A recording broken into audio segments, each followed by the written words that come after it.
Welcome, Lost Tribe. Here we are again every Wednesday, 5:30. Pass the Rock, your Lost Tribe sports show. LT Podnuh here with LT Jesse. How you doing, Jesse? I'm doing great, Brian. And Lost Tribe's very own sports show, Pass the Rock, is coming to our own YouTube channel, Lost Tribe Esports on YouTube. We just hit 100 subscribers. So thank you to everybody for the amazing support on our YouTube channel. And our show has been on our channel for now a bit. We're going to have some more short clips coming to the channel as well. Coming soon is Pass the Talk, the TikTok page for Pass the Rock. So you're going to see some more sports content on there coming soon in the month of April. I'm excited to expand, and let's get right into today's episode. Yeah, no, we're everywhere now. And, we'll even be, like you said, throwing out some cut clips during the week. Something big happens in the world of sports. We don't have to wait till Wednesday. Maybe we throw on there, a couple clips of what do we think during the week. So it could be interesting. Yeah, we're going to start off with a little bit of NBA talk. Our show, the timing was just poor because the trade deadline was the day after our episode last week.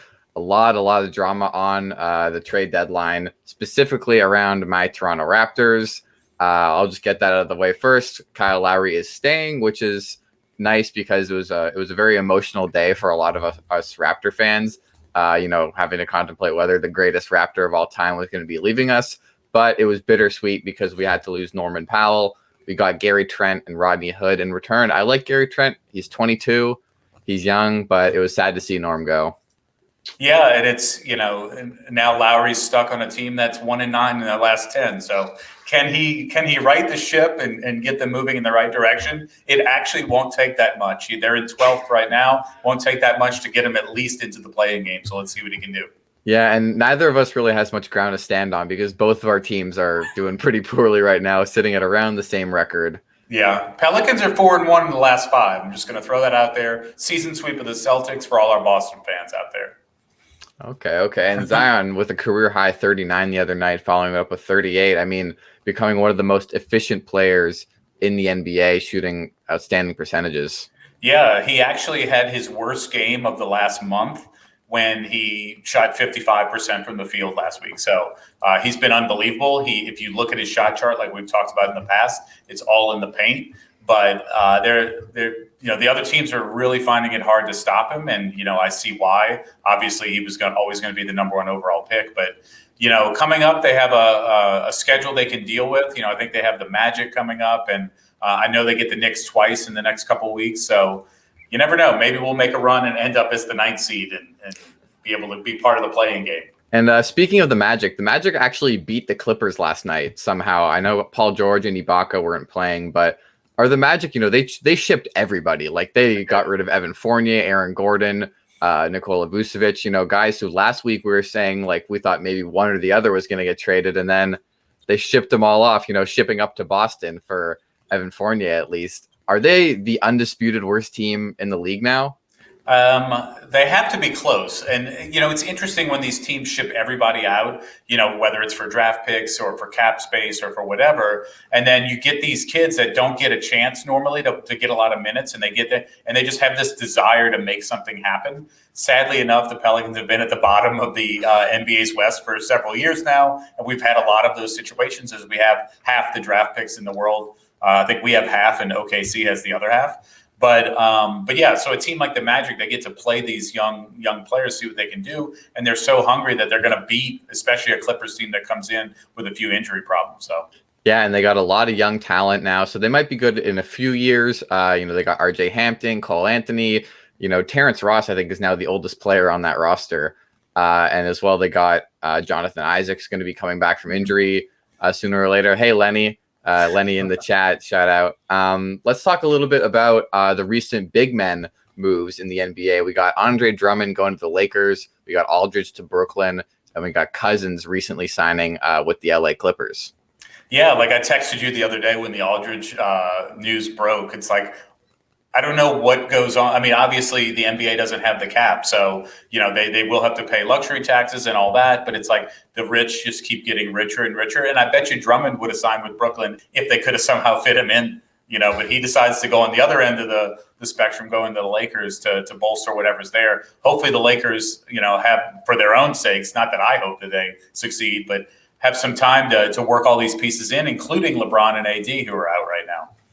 Yeah, it's kind of ridiculous at this point. Do you think that there's any sort of issue with super teams where guys like LaMarcus Aldridge, Cousins? I mean, we saw DeMarcus Cousins when he signed with the Warriors a few years ago for like under 5 million, and Aldridge now signing for 2 million with the Nets. Is there some sort of issue where these like the rich keep getting richer, the super teams can just add star talent without really having to go over their salary cap? Like they have 3 players all on 20, 30, 40 million dollar deals, and then can add this star talent at such low value.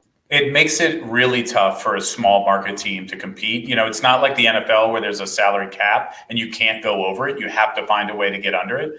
In the MLB and NBA, obviously, you don't really have a cap. The NBA has a faux cap because of the luxury tax, so you're going to pay for it. But if you can afford it, then it's an advantage. So, I mean, even, your team, Toronto, obviously not a small market by any means, but took a lot of things to fall into place for a championship to be won. So I think it's a tough sell on cities like New Orleans, Memphis, maybe even Utah and Salt Lake to compete on an ongoing basis. Orlando, like you mentioned earlier, because the guys aren't going to stay there. The owners don't have the revenue because of it being a smaller market to really afford the luxury tax. So it's unfortunate. I don't think it's as exciting.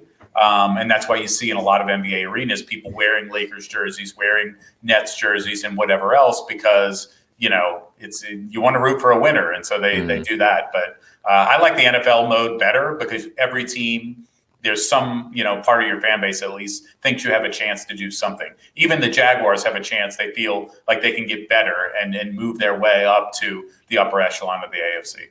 Yeah, and I know that you'll love the salary cap with your New Orleans Saints being like 90 million over.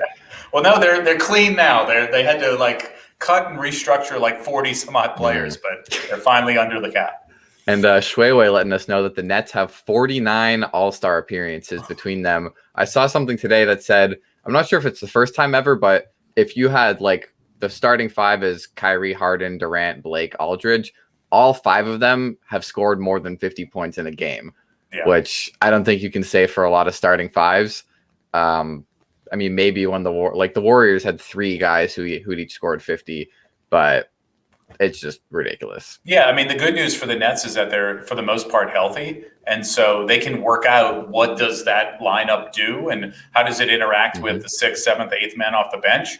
Because, that's one thing I worry about when you add all this talent all at once is like, how do you make this thing meld? Now, in the end, I mean, like, there's got to be somebody open and that guy can make a shot. So, we're not talking about they can't overcome those circumstances, but you always have to worry with that many superstars. James Harden's going to need to get his. KD's going to need to get his. Who's willing to kind of take a back seat? Probably Aldridge and Blake Griffin because they're the new guys, but still. Yeah, and so do we think that the Nets Lakers is pretty much guaranteed at this point? And if the Nets basically don't win the finals, like, is it a disappointment? Oh, absolutely. I think both of these teams, they're disappointed if they don't win. The Lakers are less guaranteed than the Nets to me. Obviously, we've been talking all year about how stacked the West is. And, the Nuggets definitely got better at the trade deadline, which we'll talk about. The East, not so much. So, and I think that's exacerbated by the fact that AD's been out for a while. There's maybe a little light in the tunnel. He'd be back in the next month, but not guaranteed. And then now you have LeBron out. Look, in the end, if they get to the playoffs, they might have a harder path to get to the finals. But, the Lakers are still your odds-on favorite in the West if everybody's healthy come day one of the playoffs. Yeah, and hopefully Anthony Davis can get back in action soon. Dennis Schroeder's been playing a bit better as of late with no LeBron and no Davis. And the Lakers are just falling and falling. So depending on who they get, in the first, second round, we could see a lot of shakeups in the seeds. Phoenix has won 6 of their last 7. They're playing great right now. Utah is still playing pretty well, and they're still atop the West. But it's going to be interesting to see how that seeding works out and whether or not one of those teams gets bounced. Because I could see, Phoenix, Utah, even the Clippers getting bounced first round if they have to go against the Lakers. Well, and you also have Nuggets, Trailblazers, Mavericks, who are all on their way up, right? Although the Mavericks were 5-5 in their last 10, but for the most part, over the last 2 months, they've gone from like 13th in the West to 7th. So there's no easy series in the end.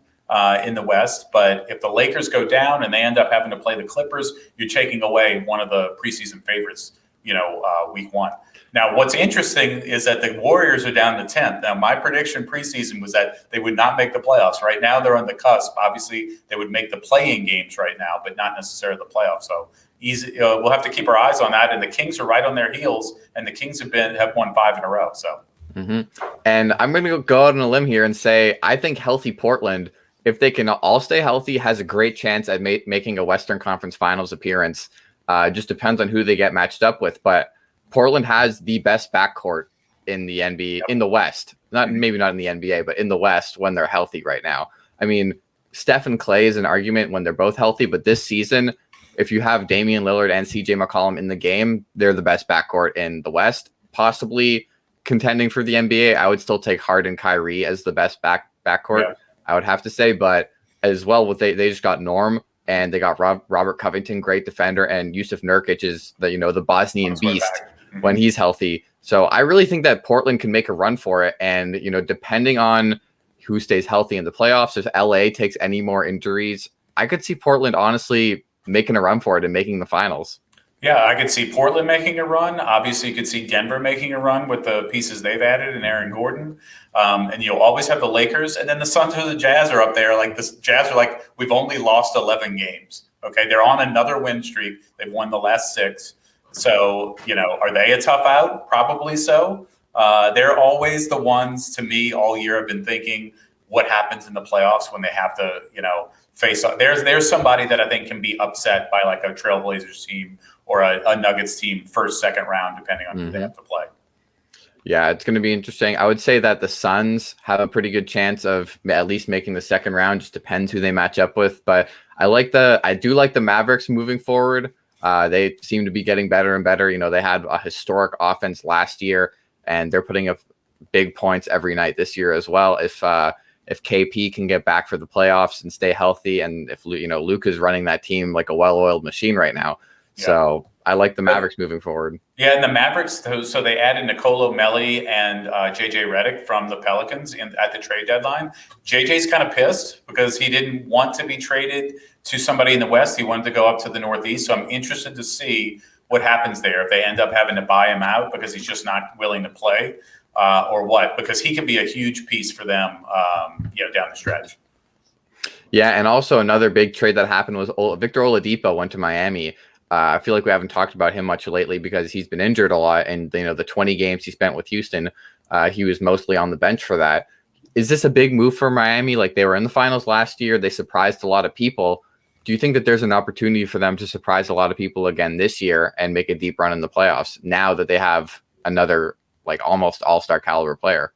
Well, they're right in the muck in the East between the 4th-seeded Hornets, who are 7.5 back of first, all the way down to, let's say, the 10th-seeded Bulls that are 10 out. So the Heat are in the middle. They're number 8 right now, 9 out. They can definitely do something. Oladipo's not a guy that strikes me as a playoff-like guy. Maybe it's just he hasn't had a ton of opportunities, although he was with the Pacers when they were at least in the playoffs a little bit. It'll be interesting to see, is he the Tyler Hero type that's going to, the playoffs come and, he just pulls some competitiveness out of somewhere, is going to will his team to the victory? Or is he continue to be kind of the role player he's been? Oladipo's had all the chances and he's got another one here. I'm really interested in what he does because it's not going to take that much to be a contender in the East. Yeah, and it's funny with how things are seeded right now. Right now, if the playoffs started today, you would have the Sixers facing the Heat in round 1. Yeah. And, the Nets getting the Celtics. So guaranteed some of those teams are out. And you would have the Knicks and the Hornets playing each other. And so, you'd have like the Sixers could get bounced in the first round by the Heat. And then, they're playing the Hornets in round 2 of the playoffs. So depending on how those, like you said, like 4 through 10 right now is like a game or two apart. Depending how it shakes out, some teams could get very lucky and very unlucky with their matchups. If you have the Hornets, the Knicks, and the Hawks kind of sitting in the middle of the pack, but then teams that maybe their record doesn't reflect how good they are because the Celtics and the Heat both had like a month of COVID issues that like dropped their record significantly. That would be a crazy way to shake up the East. And does a team like the Bulls with Vujicic, do they do something? They're in 10th right now. I mean, they're playing Eastern Conference teams for the most part throughout the rest of the season. Can they get up a little bit and do they cause a problem? I don't know. Yeah, I have a little question. Who do you think is the next person to score 50 in a game this season? Next person to score 50. I mean, other than the big, the guys that do it night in, night out, like Harden and Lillard and such. I wouldn't be shocked for it to be Zion. The problem on the Pelicans is they, have a few mouths to feed, so it's very rare that one person goes off. I don't even think Brandon Ingram has had a 50-point game, but I could also see, Spida Mitchell doing something like that. Especially those teams in the West that get into these high scoring. I mean, it could always be someone from the Suns any night, right? So who do you think? I hate to say it, but this Friday, April 2nd, the Warriors played my Raptors, and Steph Curry just got back, and he looked great the other night. He's finally back from injury. I would not be surprised if Steph drops 50 on the Raptors. They're playing the Heat tomorrow as well, but I'm saying Steph Curry is going to drop 50 at some point in the next 2 weeks.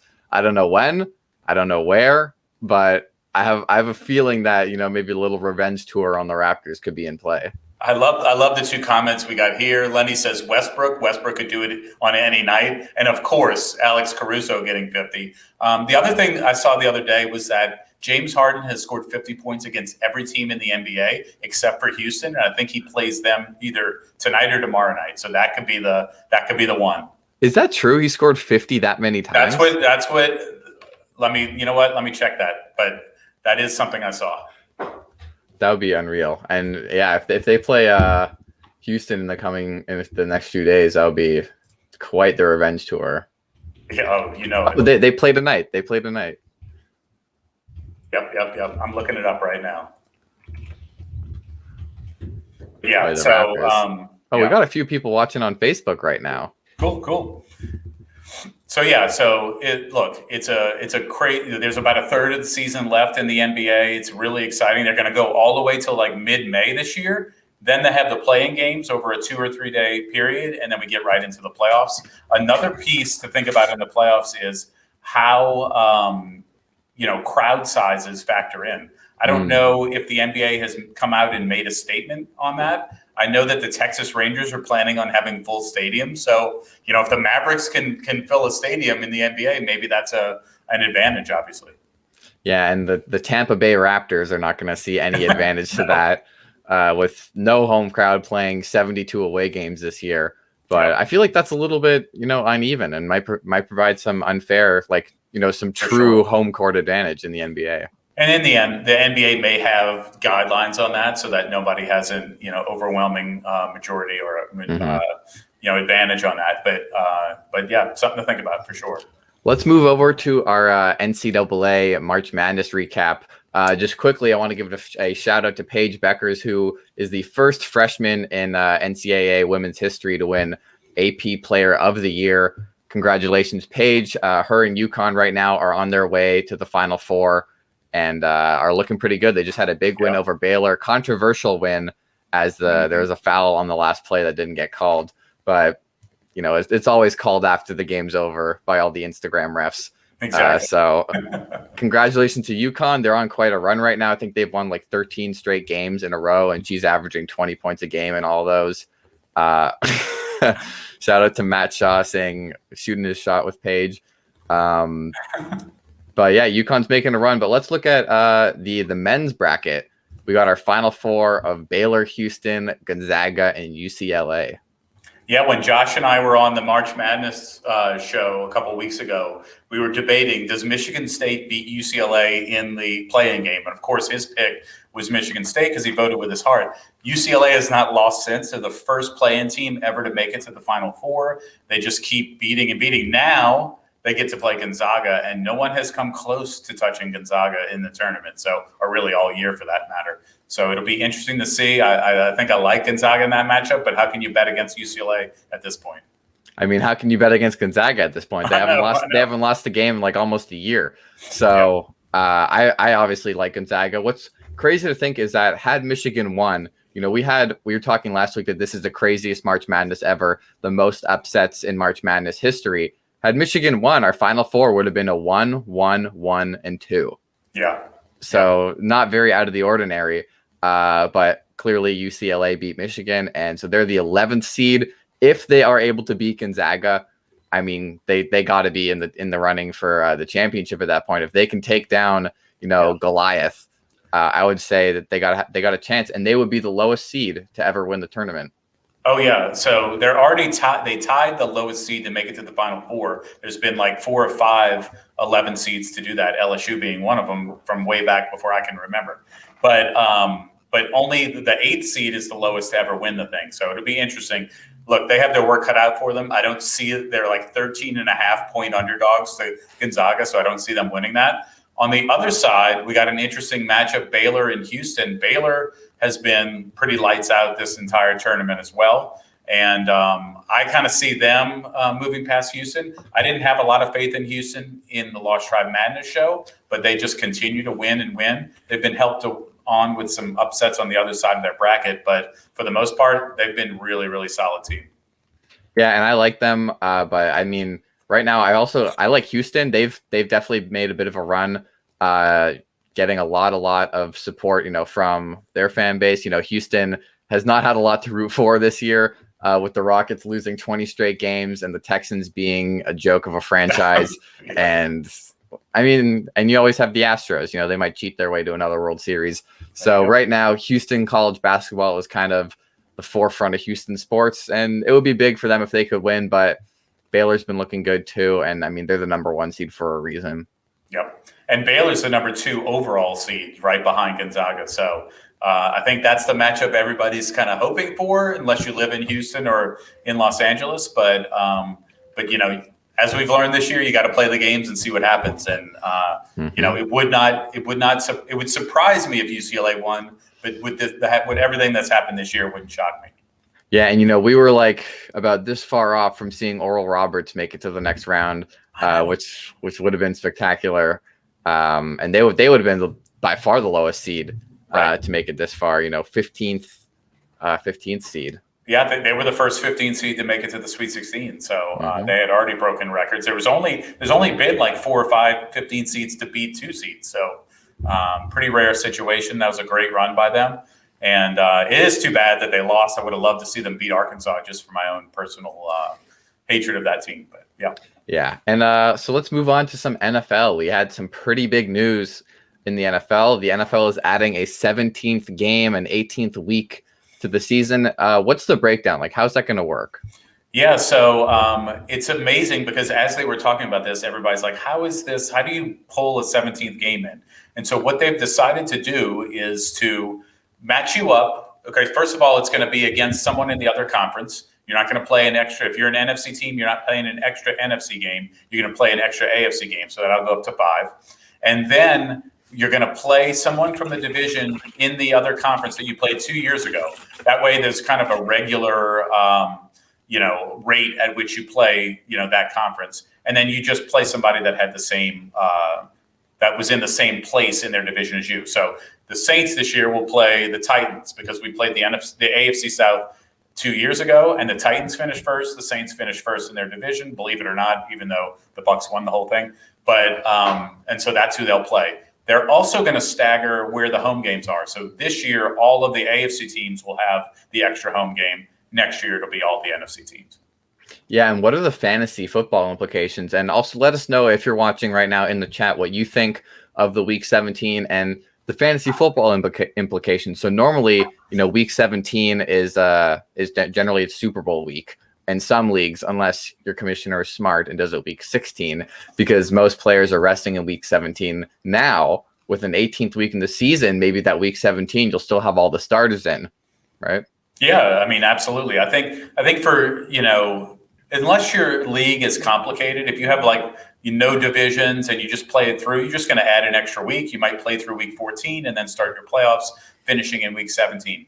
I know my major league, it's pretty complicated because there's 3 divisions and the schedule just worked out perfectly for us to have our Super Bowl in Week 17. Now we get to do that. The difference is you don't have to cut all these players and pick up nobodies in order to win. I mean, in that league, Tim Tebow has won our MVP for scoring the most points in the championship. So, pretty crazy stuff. So now it'll be just like a regular week. So the teams that are at the top are going to have a better chance of winning leagues like that rather than somebody that just makes good moves the last week.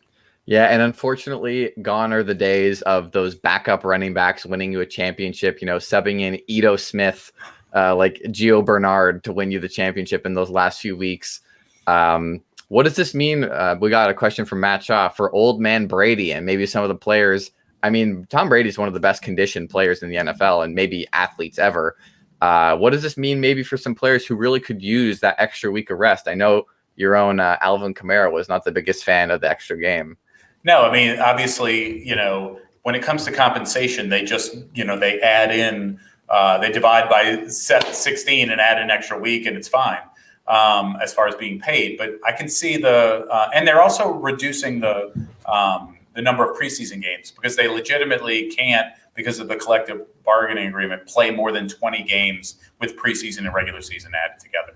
So look, they're playing the same amount of games now. Obviously, a lot of the stars aren't going to play preseason games, but yeah. So I can see their frustration with that. Obviously, it's making the owners more money. Only one team voted against this change, and that was the Bears. And there's all sorts of memes and jokes online to check out about why the Bears would not want to play an extra game. We'll leave that alone. But for the most part, I think it's gonna change the NFL in a lot of different ways. They've changed last year, adding the extra playoff team in each conference. They're just trying to shake up new things because they have to keep especially Generation Z. They got to keep everybody entertained in what's going on. So hopefully the extra game will keep things interesting. I was kind of hoping your extra game would be against an AFC team that might be a rival. Like pairing up the Giants and the Jets and the two LA teams and stuff like that. Hopefully New Orleans and Houston, so we could play the Texans every year. But they didn't go that route. I guess there weren't enough perfect geographical matchups to make that work. Yeah, and I mean, I'm excited this year. We're playing the Cowboys, and I saw a lot of jokes saying that with the 17th game, the Cowboys can't go 8-8 anymore, or right. the Titans can't go 7-9 anymore. So maybe that's why the Bears oppose that. They can't go 8-8 anymore either. The Patriots are going to face the Cowboys next year. Somehow, I guess the Cowboys were the division winner 2 years ago. I mean, not exactly the hardest division to win, and I would expect them to win that division again this year. But as we all know, the football season flies by way too fast. So I am not complaining about having an extra game of football, an extra Sunday to just kick back and watch NFL Red Zone with Scott Hansen. So I'm excited for that extra week, an extra week to have an excuse not to do anything on a Sunday. That's right. And less preseason games. You don't have to live through, that fourth preseason game, which I guess the third preseason game will replace that and no one will play and whatever. But and Matt Shaw would not beat Brady in a race. And I would bet on the Brady side on that one. Even though he runs about a 6-second 40. And a little fun news out of the football world. Aaron Rodgers is going to be hosting Jeopardy for a week in the month of April. Love the tagline there. Who is Aaron Rodgers? And look, I mean, they're trying to figure out who the next star is to host Jeopardy with the passing of Alex Trebek. And, maybe it's Aaron Rodgers. You never know. Maybe he's got a retirement plan and that's where he's going. Yeah, I mean, I think he's a fun guy. If you ever see him on the Pat McAfee show, he's got quite the personality. And he's a big Jeopardy fan. So I'm excited to see Aaron Rodgers hosting. I believe he's been on the show maybe in their celebrity editions at least once or twice. Sure. So I'm excited to see him on that, get a little more out of Aaron Rodgers. Bubba's saying Rodgers is the GOAT. We've heard this debate before, but, That's all I got to say on that. Yeah, I mean, look, Rodgers, great career. Right now, you're Drew Brees. You're a lot of yards and one championship, and that's really what it is. It's what it comes down to. I see some people say he's got the best arm of all time, as opposed to being, maybe the greatest or the best legacy. I could maybe get behind that. Just seeing him flick the ball like 50 yards downfield is pretty incredible, but. It's not like he's won 5 and Brady's won 7. And you're like, okay, 2 of those weren't so great. He's won 1 to 7. So it's not even a question. I mean, we could talk about this all day. We're already getting some comments about the defense and the teams they've had behind them, yada, yada. 7. All I want to say is the year that the Seahawks went to the Super Bowl, they were up 16-0 on the Seahawks and couldn't close out that game, despite having numerous chances to. And Jermaine Kearse basically ended your season. So, well, that's that. Little quick note on the MLB. We got opening day coming up. Yep, opening day tomorrow. For those of you that follow baseball, definitely an exciting day. We'll see what happens in Texas with everybody going to the Rangers games and how that impacts our COVID statistics. But just a few playoff World Series picks in the NL. I love the Padres, number one. Okay, that's the team near and dear to my heart. There's no team in New Orleans. Had to pick something else. Tony Gwynn's the man, so Padres are my team. I think the Dodgers and the Padres are the best two teams in all of MLB. They just happen to be in the same division. It'd be interesting to see how that plays out. I think you also have the Braves, Mets, and Cardinals that are going to have a say in the NL. Over in the AL, I think the Yankees are head and shoulders on top of the AL right now. The White Sox, a lot of people want to talk about the White Sox, but they're too new to the party right now for me to put too much faith in them. I like the Twins, Rays, and even that team from Toronto, although I think they might be playing some games in Buffalo this year again. Who knows? But so I think in the end, my World Series picks, I'm going Padres, Yankees, a replay of the 1998 World Series, which was swept by the Yankees. We won't talk too much more about that. Had a couple questions about the Pirates. Let me just say, as one of my surprise teams, not the Pirates. They're the worst team in Major League Baseball. I'm sorry to all our Pittsburgh fans out there, but the black and gold there are just not going to make it happen. Even though it looks like you're almost wearing a black and gold shirt right now. And Bubba saying the Braves taking the World Series. Obviously, I got to be biased and just say the Blue Jays. You know, I'm not super caught up on baseball right now, but I'm hopeful that we'll have a replay of maybe the 92 or 93 World Series with the Blue Jays. So I'm excited for that. We've got a young team right now. And they're exciting. Hopefully I can get to a Jays game this year if things open back up. Yeah, exactly. So, but we will be playing MLB The Show later this month in a tournament. So I think that comes out April 21st. Always a pretty hot title, at least for me. Maybe it's just an old guy game, but great little baseball game, and love to see that in our community and do a couple tournaments coming up the next couple months. All right, and to close off this episode of Pass the Rock, we had a community debate going on earlier in our Discord. Does pineapple belong on pizza? And we've heard from Alexis saying that she likes it. We got Rena saying pineapple on pizza is amazing. I'll die on this hill. I love pineapple. It does not belong on pizza. All right. I mean, nice. Get out of town. I get the sweet and savory appeal, but I love pineapple and I love pizza. Why not just enjoy a good piece of pizza and then just have some pineapple afterwards? Let me just say this about pineapple on pizza. I am all for it, okay? I don't necessarily eat it every time on pizza. It's really good if you pair it with jalapenos or something spicy, because you have that sweet taste of the pineapple, the spicy taste. Unbelievable. I don't know how you can love pineapple and not eat it on pizza. It's a great addition. I'm all for it. A little Canadian bacon, or as we call it down here, ham, and pineapple, great mix. I'm pro pineapple, but maybe that's a generational thing. I love ham too. I mean, kosher ham, of course. And I love ice cream. I'm not putting ham in my ice cream. All right. You're allowed to have sense about these things, and you're allowed to separate your interests in food. I do like the appeal of jalapenos. I do like a little bit of spice. Yep. I've had some sweet pizzas that have honey or even barbecue sauce on them, and I have been intrigued, I will say. But I do not see the appeal of pineapple. I don't know who invented it. Like, what other fruit are you seriously putting on a pizza? Are you putting apples on your pizza? Raspberries? No. That's why, because pineapple strode in, and they're the king. So no other fruits are allowed. It's all about the pineapple. Come on, ridiculous. If you're putting brain, that's what it is. Are you putting cantaloupe or watermelon on your pizza? Like, come on. Let me explain it to you again. Okay, it has none of those fruits are allowed because pineapple is the king. It's the only one that's allowed. I wouldn't say I eat it every single time. I don't need the pineapple on my pizza, but I will welcome it, and it's allowed in, and then throw some vegetables and whatever else, and there you go. We also had some people in our Discord saying that matzo pizza is better than regular pizza.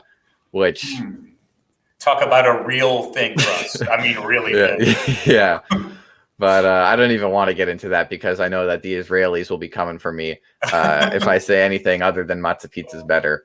So I think that's going to do it for this week of Pass the Rock. As we said, you can check out our YouTube, Lost Tribe Esports. We just hit 100 subscribers, and we thank everybody for subscribing to the channel.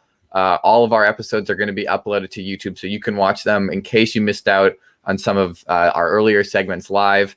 And we're also going to be adding some snippets, short, couple minute long videos for you to enjoy at your leisure. And as well, we got Pass the Talk coming soon. I love that name. It's definitely staying. So we got a lot of things coming in the next month. Yeah, and this weekend is our first ever Lost Tribe Fest. Definitely check that out. A little music, celebration of music, Friday pre-Shabbat, and then Saturday post. And it's going to be a great deal. We got Jake playing some tunes for us on Friday. Or I'm sorry, Offie. And then Saturday night with DJ Order 66. So going to be really exciting. Lots of prizes and just, a new kind of Friday, Saturday vibe. Yeah, and also our April schedule just launched. Some of our events are live on our website, and our calendar is available in our Discord or basically anywhere. So our April schedule is live. We got tons of programming this month, game nights, tournaments, live streams, other interesting programming. We got the music making. We got our Lost Tribe Fest we're going to be having on every other Shabbat. You can come hang out with us live on Twitch just before sundown on Fridays and just after sundown on Saturdays. So come spend Shabbos and Havdalah with the tribe. And yeah, I'm excited for this week. And also don't forget, we have our mystery stream tomorrow for April Fools. So don't be a fool and show up and tune in. Sounds good. So thanks for joining us. We'll catch you next Wednesday. Check our YouTube channel. We may have a few shorter videos this week, especially when the breaking news hits. Yeah, thanks to everybody for watching. We'll see you next week.